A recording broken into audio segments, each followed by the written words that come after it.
Pak Afghan Torkham border پر تجارتی سرگرمیاں معطل، پاک افغان حکام کے درمیان تنازع سے سینکڑوں مال بردار گاڑیاں سرحد کے دونوں جانب پھنس گئیں۔ مزید جان لیتے ہیں نمائندہ بول نیوز شاہ رحمان شنواری سے۔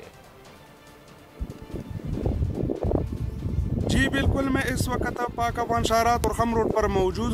ہوں۔ آج صبح سے تورخم سرحدی گزرگاہ پر تجارتی سرگرمیاں معطل ہو چکی ہے، اور یہ اس وقت ہوا جب صبح پاکستانی حکام نے افغانستانی کارگو گاڑیوں کے ڈرائیور سے پاسپورٹ کا مطالبہ کیا، جس کے رد عمل میں افغان حکام نے پاکستانی ایکسپورٹ لانے والی گاڑیوں کو روکا، اور تورخم بارڈر پر دونوں طرف سے ایکسپورٹ اور امپورٹ کو سینکڑوں گاڑیاں روک دی گئی ہے، جس کی وجہ سے تاجروں اور ڈرائیورز کو سخت مشکلات کا سامنا ہے۔ کسٹم حکام کا کہنا ہے کہ 1 سال پہلے وفاقی حکومت نے افغانستان کی جانب سے پاکستان داخل ہونے والی کارگو گاڑیوں کے ڈرائیورز پر ویزا اور پاسپورٹ کی شرط لاگو کی گئی، جس کے بعد میں ان میں نرمی کی گئی اور ویلڈ پاسپورٹ پر افغان کارگو گاڑیوں کے ڈرائیورز کو بھی پاکستان کو داخل ہونے کی اجازت دی گئی۔ تاہم آج سے ان پر باقاعدہ آغاز ہو گیا، جس کے رد عمل میں افغان حکام نے پاکستانی ایکسپورٹ گاڑیوں کو روکا، اور ابھی تک پاک افغان تورخم بارڈر پر